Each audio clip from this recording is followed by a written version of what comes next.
ठीक है, शुरुआत करते हैं। जिस उद्देश्य के लिए मैं फेसबुक लाइव आया हूँ, प्रथम बार 2012 में मैंने ये फेसबुक ज्वाइन की, उसके बाद में मैं लाइव आया हूँ। इसका मूल उद्देश्य था कि पिछले एक साल से जो मैं रीट के विद्यार्थियों को तैयारी करवा रहा था और 26 तारीख को अब उनका एग्ज़ाम है, तो एक शिक्षक के रूप में, एक अभिभावक के रूप में मैं आपसे क्या बात कर सकता हूँ, क्या आपको 26 तारीख के लिए सुझाव दे सकता हूँ, उसके लिए आपसे बात करना बहुत ज़रूरी था मेरे लिए। हर विद्यार्थी के मन में एक बात है और वह बात ये है कि पता नहीं मेरी तैयारी कितनी अच्छी है, मैंने जो पढ़ा है उसमें से परीक्षा में आएगा या नहीं आएगा, अन्य लोगों ने कितना पढ़ लिया है, कहीं मैं उनसे पीछे नहीं हूँ। देखिए, अगर मैं भी आपकी जगह होता तो लाजमी ये बातें मेरे मन में भी आनी स्वाभाविक थी, क्योंकि अगर कोई भी व्यक्ति जब एक परीक्षार्थी के रूप में परीक्षा में सम्मिलित होता है तो इस प्रकार का डर या माहौल जो बनना लाजमी है। परंतु आप एक बात ये मान के चलें कि आपने पिछले 1 वर्ष में, 2 वर्ष में, 6 माह में जितना पढ़ा है वो बहुत ही बेहतर, बहुत ही अच्छे ढंग से पढ़ा है। आपकी तैयारी में कहीं कोई कमी नहीं है। आप ये बात स्वयं से भी कहें और आपके अन्य साथी जो तैयारी कर रहे हैं उन्हें भी आप ये बात कहें कि उनकी तैयारी में भी किसी प्रकार की कोई कमी नहीं है। बहुत से विद्यार्थियों से मेरी फ़ोन पे बात हुई, फ़ोन कॉल आ रहे हैं, पूरे राजस्थान भर से विद्यार्थियों के आ रहे हैं। वो पूछ रहे हैं कि गुरुदेव अंतिम समय में हमारी तैयारी कैसे रहनी चाहिए, डर लग रहा है, पेपर पता नहीं कैसा आएगा। तो मैं आप सभी से एक बात कहना चाहूँगा कि आप एक उत्साह में रहें। आप ये सोचें कि 26 तारीख को जो पेपर आएगा ना, आप उसके बारे में ऐसे सोचें कि 1 साल तक मैंने तैयारी की, अब मैं देखूंगा कि उस पेपर में क्या है ऐसा।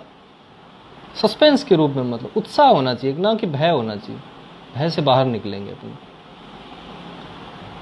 ऐसा ना सोचें कि सारी किताबें हम पढ़ लें, ये हम नहीं कर पाएंगे। बिल्कुल, या तो आपके पास में एक चेकलिस्ट हो, आपने जिसमें पिन पॉइंट आपने चीज़ें लिख रखी है कि हाँ ऐसी चीज़ें हैं जिनका मुझे दोहरान करना, आप सिर्फ वो कर सकते हैं। आपके स्वयं के नोट्स है तो आप उनको कर सकते हैं। आप पूरी किताब नहीं पढ़ सकते और ना ऐसा प्रयास हमने करना है।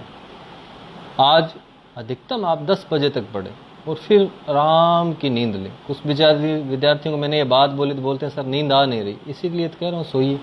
नींद नहीं आ रही तभी तो बोल रहा हूँ ना कि आप 10 बजे तक ही आराम से सोने की कोशिश करें। गाने सुन सकते हैं आप, आपके अच्छे मित्र हैं जिनसे आप बात कर सकते हैं थोड़ी देर के लिए, ऐसे नहीं कि घंटा 2 घंटा, लंबी ऐसे नहीं। और आंख बंद करके आप सोएं। कुछ भी बाहर की बातों का ज़्यादा मनन नहीं करना। सुबह देर तक, मतलब 6 बजे तक नींद लें आप, फिर उठें और उसके बाद में कल की जो शुरुआत आप करें। उसके लिए मैं आपको बता सकता हूँ कि एसएसटी खंड जो है, जीके का खंड काफ़ी विस्तृत है, उसमें हम क्या पढ़ेंगे। मेरा ये मानना है कुछ ऐसे शॉर्ट चीज़ें होती है। जैसे मैं पहले नंबर पे आपसे ये कहना चाहूँगा कि महाजनपद काल, उसमें 16 महाजनपद है आपके, तो एक बार आप उनकी राजधानी देख लें। सिर्फ ये 5 मिनट का टाइम लगेगा और लाजमी आप मान के चलें इससे 1% आएगा 2 अंक का। उसके बाद में मैं बताना चाहूँ तो बौद्ध जैन को लेके गहनता में ना जाएं आप। सिर्फ महात्मा बुद्ध का जन्म, उनका कुल जो है, इसी प्रकार महावीर स्वामी का जन्म, उनका कुल, उसके बारे में, माता पिता का नाम है, या जो दर्शन है शादवाद का मत किससे है, ऐसी चीज़ें जो है आप पढ़ सकते हैं। मुगल प्रशासन जो है, मुगल प्रशासन की भी एक सारणी होगी। आपके पास में कोई भी पुस्तक उपलब्ध है जिसमें मुगल प्रशासन के बारे में दिया हुआ है तो आप वो पढ़ सकते हैं। उसके अलावा एक बात और मैं आपसे कहना चाहूँगा कि जहाँ तक मैं सोच पा रहा हूँ वो ये है कि इस बार आप थोड़ा सा शेखावटी क्षेत्र पे ज़रूर कार्य करें। शेखावटी में आपके चूरू, झुंझुनू और सिक्कर जो है, जिसमें से 2 प्रमुख किसान आंदोलन के बारे में बात करना चाहूँगा मैं। एक तो डीडवाना में जो किसान आंदोलन 47 के अंदर रहा, जिसको ढाबड़ा किसान आंदोलन कहते हैं। एक शेखावटी जाट किसान आंदोलन जो काफ़ी महत्वपूर्ण है। महत्वपूर्ण इसलिए है कि एक ही ऐसा मैं किसान आंदोलन मानता हूँ जिसमें महिलाओं की भागीदारी बहुत अधिक रही। और महिला सशक्तिकरण का दौर चल रहा है, तो वो दुर्गा देवी के बारे में, किशोरी देवी के बारे में, ठाकुर देशराज जो है उनके बारे में तो आ सकता है। तो आप डाबड़ा कांड और शेखावटी जाट किसान आंदोलन, शेखावटी के कोई लोग, वहाँ के प्रसिद्ध संत, देवी देवता, धार्मिक स्थल हो सकता है, कोई प्रचलित नृत्य हो सकते हैं, जिसमें कच्ची घोड़ी नृत्य जो हो सकता है, गिद्ध नृत्य हो सकता है, गेर नृत्य हो सकता है। तो ये चीज़ें आप और कोरिलेट करें इनसे, इस प्रकार से। अन्य चीज़ में कुछ मैंने ऐसा देखा, जैसे राजस्थान एकीकरण है, उस पर आप अच्छा काम कर सकते हैं। तिथि को लेकर चीज़ें देखो, पॉपुलेशन आपने 1 महीने पहले पढ़ी है, 2 महीने पहले पढ़ी है, तो मैं मानता हूँ वो आंकड़े याद नहीं रहेंगे। तो एक बार आप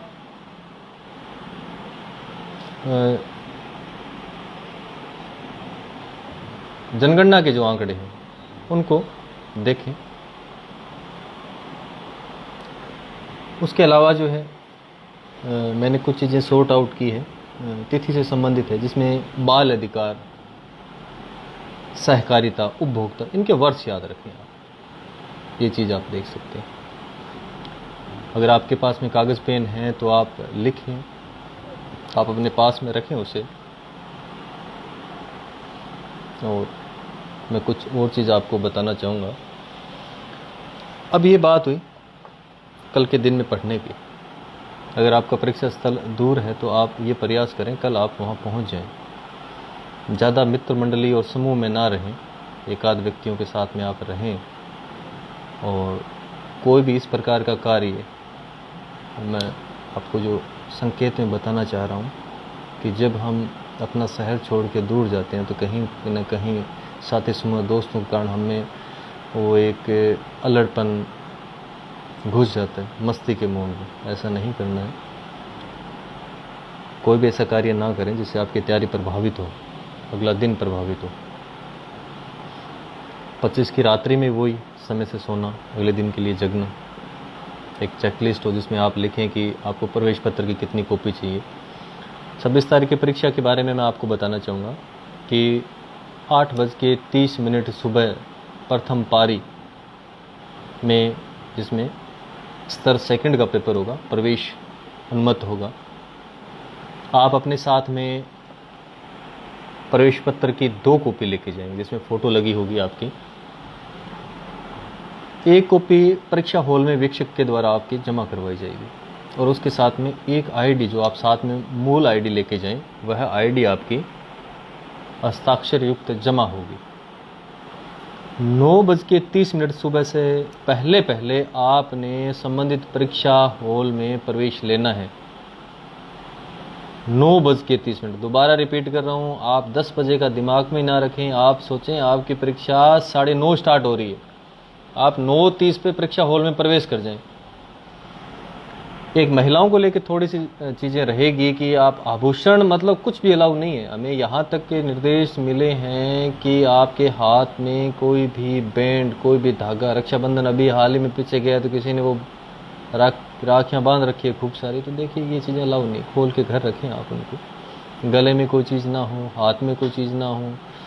निर्देशिका में तो ये लिखा हुआ है कि एयरिंग, टॉप्स वगैरह, बक्कल, बाल बांधने की कोई चीज़, एक्स्ट्रा रुमाल, ऐसी चीज़ें कुछ भी ना हो। आप क्या ले जा सकते हैं? आप ले जा सकते हैं एक पानी की बोतल, वो भी ट्रांसपेरेंट, पारदर्शी हो, वो ले जा सकते हैं। आईडी ले जा सकते हैं। 2 पेन ले जा सकते हैं, पेन ब्लू और ब्लैक कोई भी ले जाएं आप। आपकी एंट्री होगी।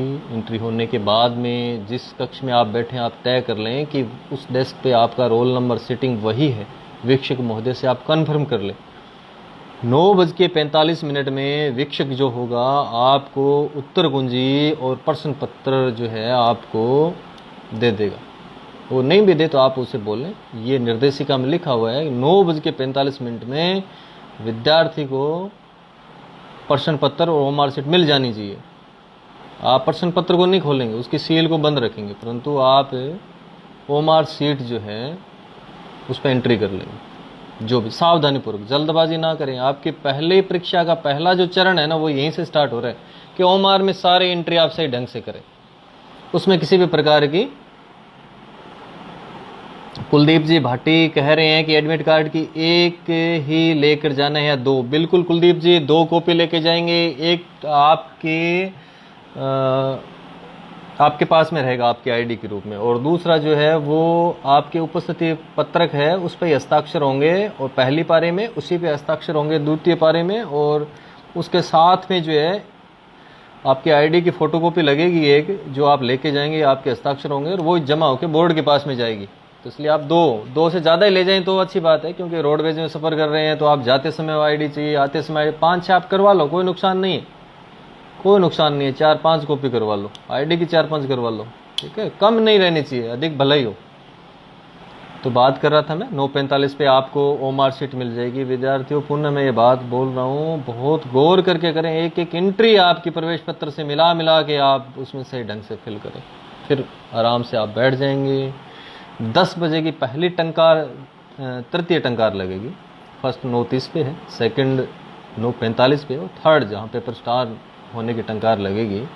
और आप पेपर को खोलने से पूर्व, मैं थोड़ा सा इस मामले में काफ़ी आस्तिक हूँ, एक बार के लिए 30 सेकंड के लिए आप अपनी आंखें बंद करेंगे सहजता से, और आप अपने माता पिता गुरुजनों का, इष्ट देव का स्मरण करें और बोले, हैं प्रभु, मैंने पिछले 1-2-3 साल से जो मेहनत की है, और उसके लिए जो सही समय है ना वो ये है, और मेरी मेहनत जाया ना जाए, क्योंकि आपकी सफलता सिर्फ आपकी नहीं है, आपके परिवार के सदस्य, माता पिता, गुरुजन, भाई बहन सब आस लगाए बैठे, इसलिए आपको सफलता मिले। एक बात और मैं कहना चाहूँगा कि एक ध्यान रखें, आपके दाएं बाएं कौन बैठे हमें कोई लेना देना नहीं है। इस दिन आप एकाग्र होकर पेपर में ध्यान रखें। किसी भी अफवाह, पेपर लीक हो गया, अर्धरात्रि को पेपर आ गया, पेपर बाहर बिखर गया, ऐसा कुछ भी नहीं है। मैं धन्यवाद देना चाहूँगा वर्तमान प्रशासनिक व्यवस्थाएं जो चल रही है, चाक चौबंद, वास्तव में काबिले तारीफ़ है और ऐसी होनी चाहिए। पत्ता भी हिलने की गुंजाइश नहीं है कहीं, मान के चलें आप, पत्ता भी नहीं हिलेगा। कोई अफवाह फैला रहा है तो ये प्रोपोगेंडा है, जो ये चाह रहा है कि विद्यार्थियों की तैयारी डिस्टर्ब हो, कुछ भी नहीं होगा। आपका पेपर पूर्णतः सुरक्षित, बिल्कुल, सिर्फ आप ही खोलेंगे, आपको ही 10 बजे पता चलेगा कि इस प्रश्न पत्र में क्या है। तो आपने ना किसी को बताना है, ना किसी से पूछना है, एकाग्र होकर आप पेपर करेंगे। और वही बात, फिर आप आराम से पेपर की सील खोलें, पहला प्रश्न बड़े गौर से पढ़ें। हो सकता है कि जो शतक बनाते हैं ना क्रिकेट में, तो पहली बॉल उनके भी खाली जा सकती है, तो ये घबराएं नहीं, आप डरे नहीं कि पहला नहीं आ रहा, अब क्या होगा। 149 है हमारे पास, आपकी 3 साल 5 साल 2 साल की तैयारी, आपको नहीं आ रहा तो दूसरों को नहीं आएगा। दूसरा पढ़े, तीसरा पढ़े, इस क्रम से आप चलते रहें आगे।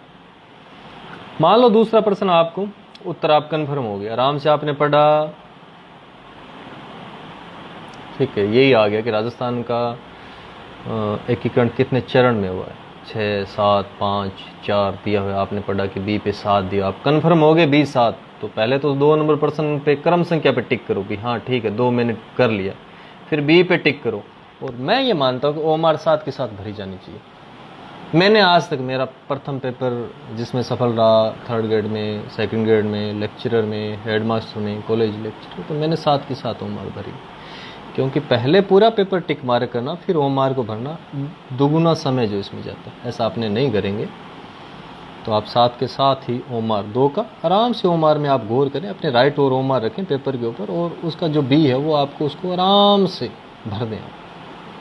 पहले ओमार में जो गोला दिया उसका बाहर राउंड लें आप, अंदर से स्टार्ट नहीं करें, केंद्र से, बाहर से, क्योंकि फिर पेन की इंक बाहर जाने से संबंधित जो समस्या वो नहीं रहेगी। तो ये कर लिया, फिर आपने तीसरा किया, चौथा किया, आप क्रम से चल रहे हैं। ओमार सीट में मैं आपको दिखाना चाहूँगा, मेरे पास में रखी हुई है, तो जो चीज़ मैं आपको समझाना चाह रहा हूँ वो चीज़, ये ओमार सीट आपकी जो है, ये ओमार सीट जो आप देखेंगे, शायद पूरी दिखाई दे रही होगी। तो मैं बताना जो चाह रहा हूँ, एक लेग जो है, लेग बनी होगी 30% की हो, सामान्यतः 30% की एक लेग होती है, तो पूरी ओमार में 5 लेग होगी, 150 प्रश्नों पे 5 जो होगी, तो एक लेग कंप्लीट होती है 30%। मान लो भाषा फर्स्ट कंप्लीट होगी, तो अब आप क्या करेंगे कि हल्के छोटे छोटे अक्षरों में कहीं भी पेपर की बैक साइड में सॉर्ट आउट कर लें कि अगर उस लेग में 5वां प्रश्न रह गया, 9वां रह गया, 8वां रह गया, या आपका 29वां रह गया, ये इसलिए कह रहा हूँ क्योंकि आपका पेपर जो है वो 90 पेज का होगा, और बाद में बार बार पेपर को खोलना, कौन सा प्रश्न रह गया कौन सा नहीं रह गया, वो बड़ा ही जटिल होता है। ओएमआर में ही आप गणना करें, जैसे आपकी भाषा आप फर्स्ट से शुरुआत करेंगे, फिर भाषा सेकंड करेंगे, फिर जीके खंड करेंगे, और अंत में आप शिक्षा शास्त्र बाल विकास करेंगे। यही क्रम रखें। कोई भी विद्यार्थी ये ना करें कि पहले शिक्षा शास्त्र बाल विकास को लेके बैठ जाए। देखो वो आपको बांध के रखेगी, आपको चलने नहीं देगी आगे शिक्षा शास्त्र बाल विकास। क्रम यही रखें, भाषा प्रथम, भाषा द्वितीय, सामाजिक अध्ययन का खंड, और उसके बाद में शिक्षा शास्त्र बाल विकास। एक पेपर को हमने 1 राउंड में कंप्लीट नहीं करना, 1, 2, 3 और अंतिम 4 राउंड तक पेपर को करें आप। कम से कम 4 राउंड होने चाहिए। तो फर्स्ट राउंड का कह रहा हूं कि मान लो भाषा फर्स्ट आपने कंप्लीट कर ली, 30% हो गई, ओएमआर की एक लेग कंप्लीट हो गई, तो आप क्या करें, काउंट कर ले, ओएमआर से काउंट करें। दोबारा बात को जोर दे के मैं बोल रहा हूं, आप ओएमआर से काउंट करें। पेपर में टिक कर लिया, पेपर में आपने प्रश्न को कर दिया, कोई मायने नहीं है, आपकी ओएमआर ही बोर्ड में जांच होगी। तो आप ओएमआर में देखें गौर से कि 1 नंबर हो गया, 2 हो गया, 3 हो गया, 5 बच गया, हल्का सा कहीं पेपर की बैक साइड में लिख लो 5। फिर देखो पढ़ा, फिर ये 9 रह गया तो हल्का सा लिख लो 9, तो ऊपर लिख लो ए सीरीज, ए लेग में फर्स्ट लेग के अंदर ये 5 लेग होगी, तो आप हल्का हल्का लिख लो फर्स्ट लेग, सेकंड, थर्ड। तो फर्स्ट लेग में मान लो आपके 4% रह गए, तो हमें ये पता रह गया 4 या। अब जब हम सेकंड राउंड में आए तो इन 4 पे जाएंगे, ना कि ना हम 30% पे ध्यान देंगे, देखने की जरूरत है, बाकी हम कर चुके हैं। और कहीं ओएमआर में डबल भर जाए, गलत भर जाए, तो वो होता ना ये अंगुली में छेद, उसमें गलती ना करें। सबके साथ में होता है, मेरे तो हर एग्जाम में हुआ। कोई कहता है ना मैं गलतियां नहीं करता, तो वो झूठ बोलता है। बिल्कुल आपके 2-3% तो ऐसे होंगे, कहीं डबल भी भरे जा सकते हैं, 5 नंबर का उत्तर 6 में भरा जा सकता है। मानवीय चीजें ये तो होनी हर व्यक्ति के साथ में होगी, तो आप घबराएं नहीं इस चीज को लेके। तो ऐसे करते करते आप भाषा सेकंड करेंगे, एसएसटी का खंड करेंगे, फिर शिक्षा शास्त्र बाल विकास करेंगे, फिर अब आ जाओ सेकंड राउंड में। अब उन प्रश्नों को वापस देखो जो आप छोड़ के आए हैं, क्योंकि आपने पेपर के पीछे लिख रखा है उनको भी कौन कौन छोड़ रखे हैं आपने। फिर उन पे सीधा उन्हीं पे जाइए, उनको कीजिए सेकंड राउंड, थर्ड राउंड, और 3rd या 4 राउंड में पूरा पेपर सबमिट कर दीजिए। एक बार 2 मिनट समय लगे, वापस आप चेक कर लें प्रश्न संख्या 1, 2, 3, 4, 5 ऐसे ओएमआर से देखते हुए, पेपर से नहीं। बार बार बोल रहा हूँ, पेपर से नहीं, ओएमआर में देखें कौन सी प्रश्न संख्या, कौन सा जो बबल उसका हमने फिल नहीं किया, खाली, ये आप करते रहेंगे। तो ये सारी प्रक्रिया है। आज की रात का मैंने बताया आपने क्या करना है। 10 बजे आप सोएं, रिलैक्स, अच्छी नींद लें। नींद नहीं आ रही तो थोड़ी देर गाने सुन सकते हैं। सुबह उठें, चाय पिएं, नहाएं, कोई अच्छा धार्मिक स्थल है तो वहाँ जाके आएँ। और परीक्षा सेंटर कल ही मतलब दूर वाले कल ही पहुँचें। लंबी यात्राओं से बचें, और जहाँ तक हो आपका पर्सनल व्हीकल है, साधन है, तो आप घर से जाते समय कुछ हल्का नाश्ता करके जाएं। आप ये सामान्य बातें जो मुझे लग रही थी कि मैं आप तक ये बातें पहुंचाऊं, आपको बताऊं, क्योंकि मैं भी खुद को एक विद्यार्थी के रूप में मानता हूं, और आप भी चाहे अपने आपको विद्यार्थी माने, मेरे छोटे भाई बहन माने, कुछ भी। तो काफ़ी दिनों से मन था आपसे बात करूं। कोविड के कारण संभव नहीं है कि एक सेमिनार लगाया जाए, सबसे बात की जाए। राजस्थान से कोने कोने से विद्यार्थी है, 1200 विद्यार्थियों ने रीट की तैयारी मेरे साथ की पिछले 8 महीनों में। तो और डूंगरपुर के, बांसवाड़ा की, अलवर के, भरतपुर के, झालावाड़ तक के विद्यार्थी जुड़े हुए हैं। तहे दिल से आपका आभार कि आपने मुझ पर विश्वास जताया, और दूसरी बात कि आपने किताब को काफ़ी सराहाया, और माँ सरस्वती का आशीर्वाद रहेगा। किताब से बहुत अच्छे प्रश्न आने हैं, और 68 खंड में।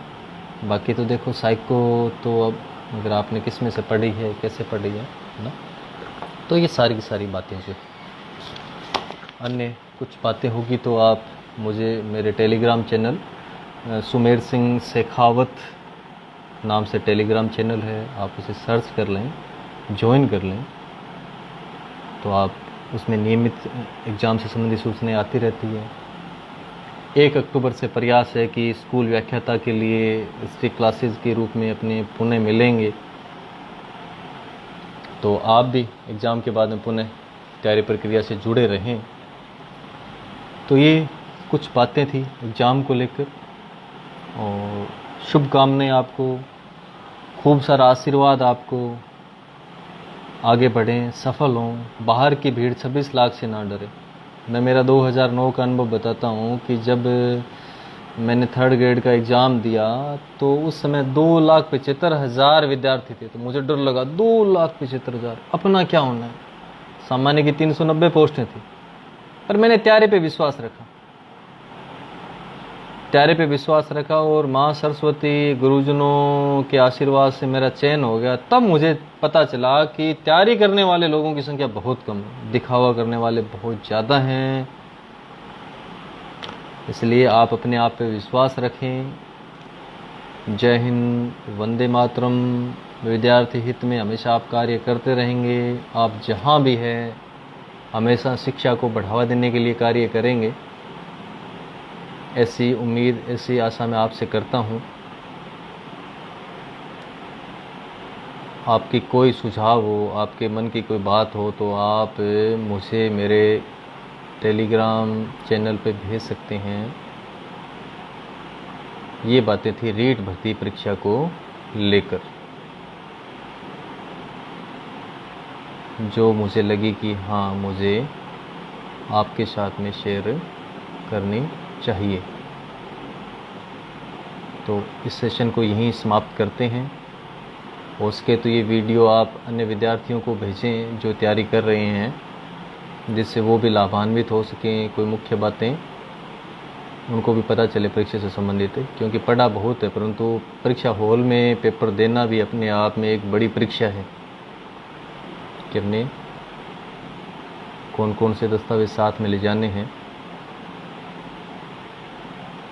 शुभ संध्या। जय हिंद, वंदे मातरम।